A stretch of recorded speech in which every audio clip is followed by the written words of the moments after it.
Hi, everybody. This is Silvio Canto in Dallas, Texas on Sunday, September the 14th. And welcome to our commentary. Well, it's been quite a week, to say the least. We wrap it up today, Sunday. And I guess one good thing about this terribly bad week is that many churches today and many football games, many baseball games, many public events, paid respects to the late Charlie Kirk, who, of course, was killed in the middle of the week. And it was nice to see that. It was nice to see people expressing their support for his family, his widow.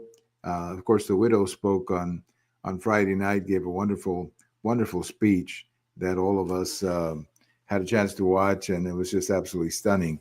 So I was glad. I was very glad today that churches and football stadiums and baseball stadiums across the country, college football games on Saturday, that everybody, as many people as possible, had an opportunity to express their support for his family, and that's what it was all about. It was, it was I guess a criticism of the shooting of this young man, but at the same time, it was supporting his family, his widow, and those two little kids who obviously are never going to have their dad around. So I was happy to see that.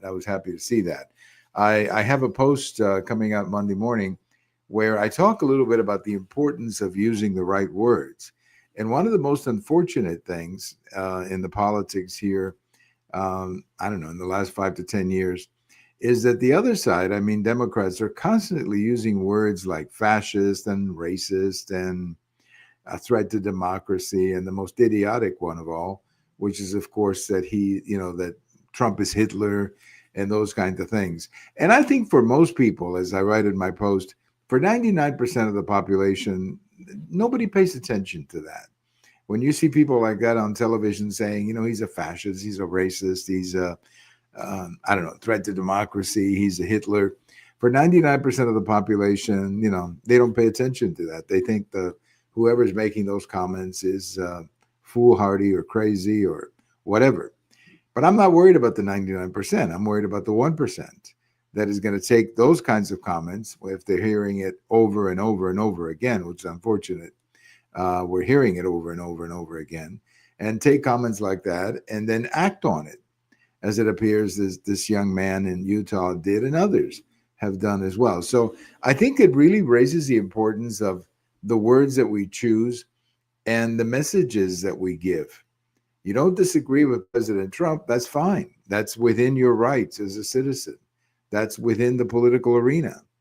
But when you start calling people fascist and racist and a threat to democracy and Hitler, well, unfortunately, there are some people out there who may take that literally and may decide that they want to be the hero who saves the country from Hitler or whatever. And that's where I think some of these, some of these concerns and some of these, things have got to be said. I think people need to control their emotions. And look, let me be honest. I mean, sometimes people on the Republican side have said some nasty things too. I'm not going to sit here and say that it's a monopoly of the Democrats. But the truth is, at least when I've seen some debates or when I have participated in debates, I hear that a lot more from Democrats. I can't tell you the number of times that I've been in a debate where the Democrat says that Trump is Hitler, where the Democrat says that he's a fascist or racist or whatever. And I just think that kind of language, I've called him out, by the way, a couple of times. I was on the air a couple of times and I've called him out. And I said, first of all, if you think that Trump is a dictator, then you don't have an idea of what a dictator is. I happen to know what a dictator is quite well because I was born in a dictatorship. And, our family came here.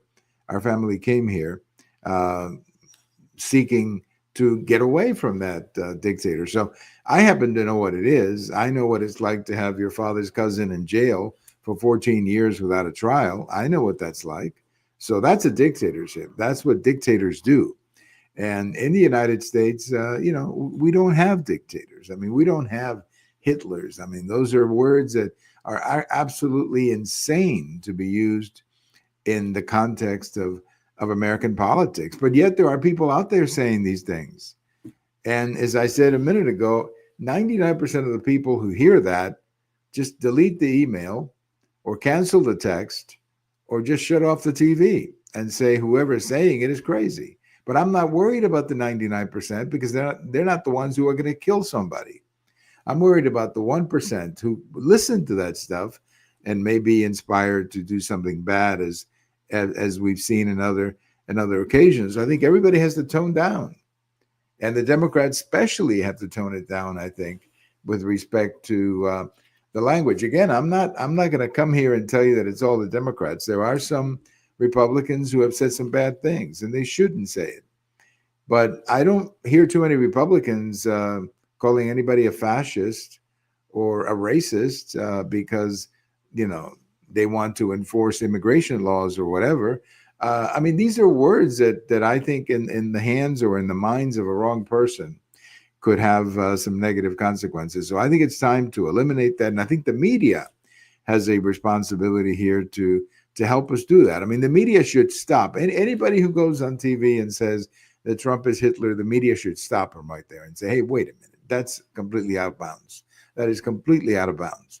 That doesn't make any sense. Trump is not Hitler. You can dislike him all you want, but he's not Hitler. And I think the media has a responsibility to do that. And maybe now they will. Maybe now they will. I don't know. I'm not optimistic about it because, unfortunately, the state of our politics, we're very polarized. But I just think that, my goodness, we've got, some of these things have got to stop. You got to stop calling people Hitler. And the other day, Bill Maher, of all people, was saying that. So this is not just coming from me. This is coming from some Democrats like Bill Maher, and even Senator Fetterman from Pennsylvania was saying, hey, we got to cut that out. That's not good to be using language like that, frankly, in a political conversation. So let's stop it. Let's stop it. And let's remember Charlie Kirk. One thing I liked about Charlie Kirk is that he was a talker. He wanted to talk to people. He wanted to engage you in a debate. If you didn't agree with him, hey, he wanted to engage you in a debate. Honestly, we need more of that. We need more of that and less of the name calling and you're Hitler and you're a fascist and you're a racist. That's not going to get you anywhere. That's not going to get you anywhere. And that's what produces, unfortunately, some of these people or inspires some of these people to do some of these terrible things. I have a post Sunday morning at the American Thinker about Mexico and the fact that there's been a drop in remittances to Mexico over the last year or so. And now some of it is that, let's say less Mexicans are coming to the United States. One of the interesting things that happened in the last 3 or 4 years when we had this big, entrance of immigrants into the country is that they were coming from a lot of different countries. They were not really coming from Mexico. So Mexico really did not bring to the United States a normal number of people that they usually do, because they need a certain number of people coming to the United States. All those caravans that you saw coming through Mexico, they were not Mexicans for the most part. They were coming from sometimes Central American countries and other countries as well. So Mexico is simply not getting the remittances that it used to get before. Now, why is that important? Because Mexico needs those remittances. The remittances can be anywhere from 3 to 5% of their GDP. And what do these remittances do? Well, it's like a welfare program. That's what it is. It's a welfare program for families in Mexico. They get $100, $200 every month from their relatives in the United States. And this is like a welfare program down there. This is like a subsidy of many of these people. And you take that away, and you've got a lot of people in Mexico who are not going to live as well next month as they have in the past. So it's becoming a problem. It's becoming a problem. And I don't know how Mexico is going to fix it, because it's really up to their government. But I know that under the beautiful bill, the so-called beautiful bill, they put a 1% tax on remittances. I didn't think that was such a bad thing to do. It seemed like a pretty fair thing to do. But they're still, I mean, they're just not getting the money. And my friend Alan Wall was the one who brought this to my attention. They're just not getting the money that they used to get. And some of it is because I guess maybe some Mexicans are going back, or because they're not coming as much as they did before, or because they're not sending, maybe they're not working, whatever the reason, it is having an impact on the Mexican economy. Well, a quick little thing on this day in history. We got if you're a baseball fan, and I know some of you are because I get your comments. If you're a baseball fan, on this day in 1968, Denny McLain of the Detroit Tigers became the last pitcher to win 30 games. You know, that's a pretty hard thing to do. And he ended up actually with 31 games. But he won number 30 on this day in 1968. And I remember that because it was a Saturday afternoon game of the week on NBC when NBC used to have that. And he was, I think that he was losing, but then the Tigers came back to win the game in the bottom of the ninth, and that's how he got the victory. But 30 wins in one season is a pretty difficult thing to do. There's only been one, there's been a couple of guys who made it to 27, a couple of other guys who made it to 25.